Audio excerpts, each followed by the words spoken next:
tagal niya naman dumating. Sana dumating siya, sana dumating siya. Gusto ko siyang makita.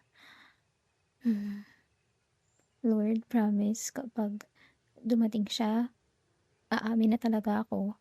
Tapos kahit anong mangyari tatanggapin ko. Kahit ano man ang sagot niya. Just sana lang. Hi!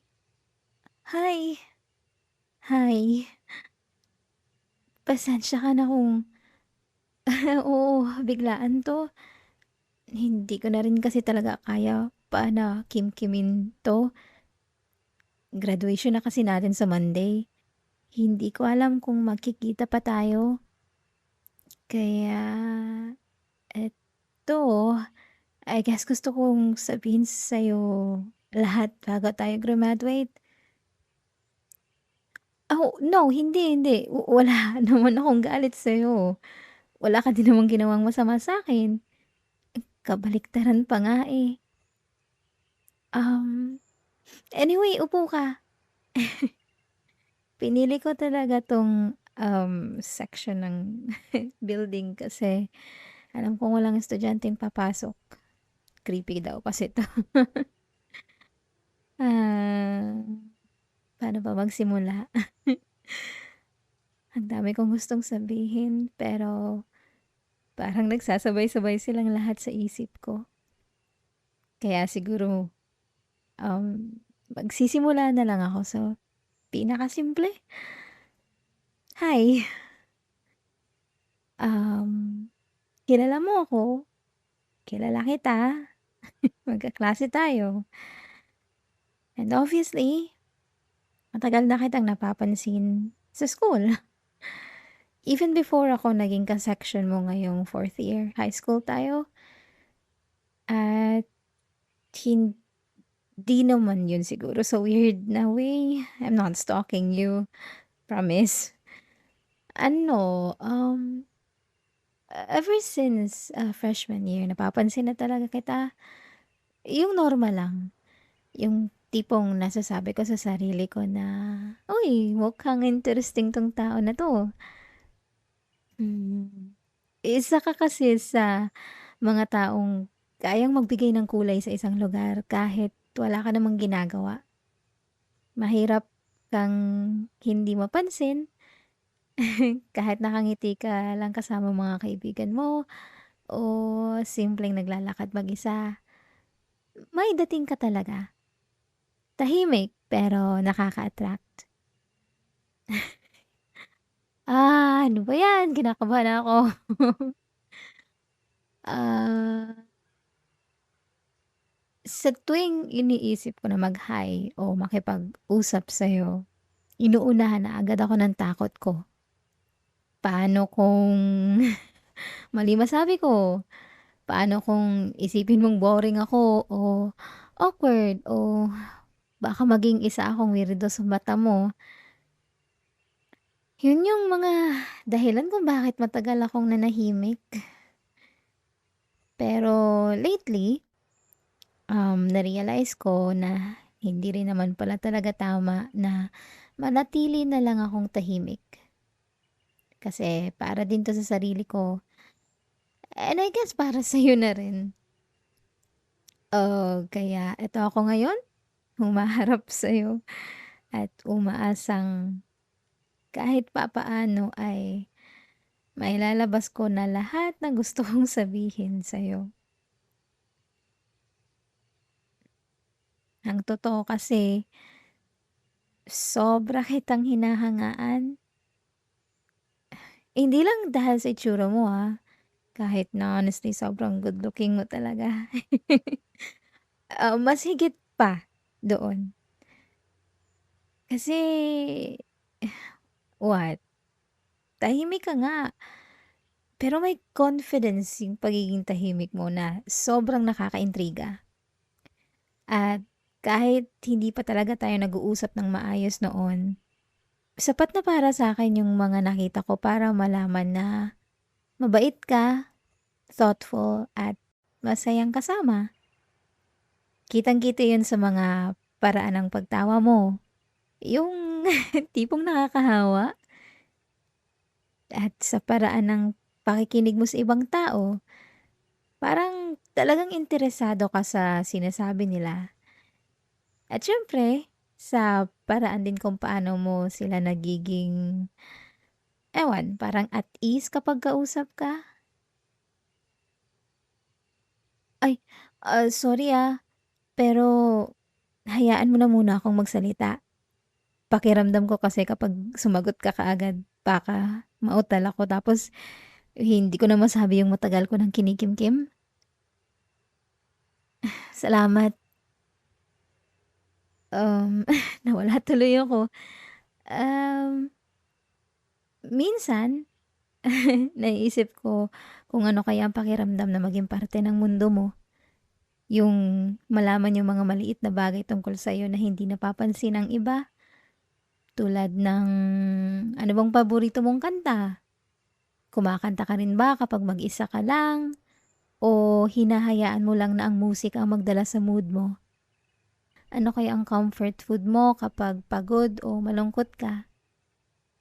Mas gusto mo ba ang sunrise o sunset? um, Mukha siyang maliit na detalye, pero para kasi sa akin, yun yung mga bagay na nagpapa-unique sa isang tao. At gusto ko talagang magkaroon ng chance na malaman ang mga simpleng bagay na yun tungkol sa'yo. Matagal ko na actually iniisip kung bakit ba ako ganito ka-attracted sa'yo. Bakit nga ba kita gusto?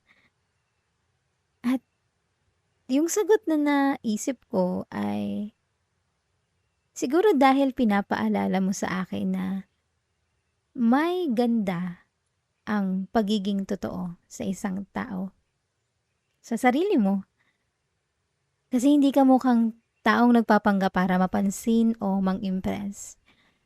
Ikaw ka lang at sapat na yun. Nakaka-inspire honestly. Sa mundo kung saan halos lahat pilit maging perfect, pinapakita mo na mas maganda pa rin maging genuine.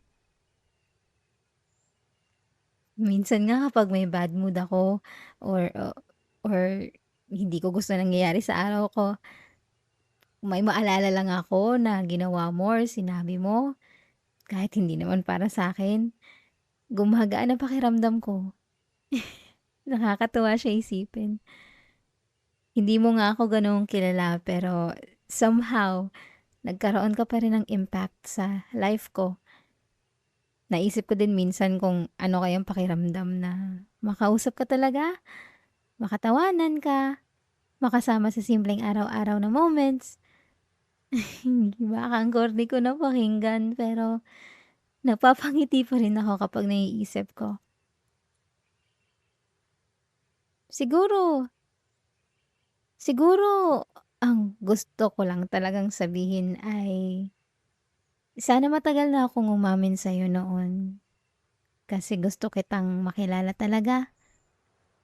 Sana man lang during our school years, nayaya kitang magkape o minsan maglakad-lakad lang sa campus. Wala naman akong hinahanap na sobrang dramatic sa, I don't know, interaction natin. Gusto ko lang makasama ka at tingnan kung saan tayo dadalhin nun.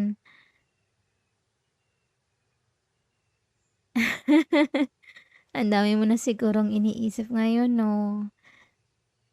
Maintindihan ko kung kailangan mo ng mga oras o mga araw para i-process ang lahat or kahit hindi ka talaga interesado. Okey lang, okey lang, okey lang kung hindi ka interesado. I'm a little too late din kasi talaga. Kasalanan ko naman, 'wag kang mag-alala, hindi ka obligadong sumagot. Kailangan ko lang talagang sabihin 'to para sa sarili ko na rin. Mahirap nang itago lahat ng ito sa loob, eh. Ah, Siya nga pala, may isa pa pala akong gustong sabihin. I don't mean to be presumptuous pero pakiramdam ko kasi marami sa atin ang dumadaan sa buhay na parang hindi natin agad napapansin. Parang yung mga ginagawa natin o yung pagkatao natin ay hindi agad nakikita ng iba. Minsan nakakasakit yun kasi parang ang effort mo ay hindi napapansin. Pero gusto ko lang malaman mo na nakikita kita, nakita ko kung paano ka maging mabait sa ibang tao kahit sa maliliit na paraan lang. Tulad ng pagbukas ng pinto para sa iba o pagbibigay ng ngiti kapag mukhang down yung isang tao. Yung mga maliliit na bagay na ginagawa mo, mahalaga sila. Yun yung mga klase ng gawain, kilos, ano man tawag mo sa kanila, na unti-unting nagpapaganda sa mundo. Kaya salamat sa pagiging ikaw. Salamat sa pag-exist.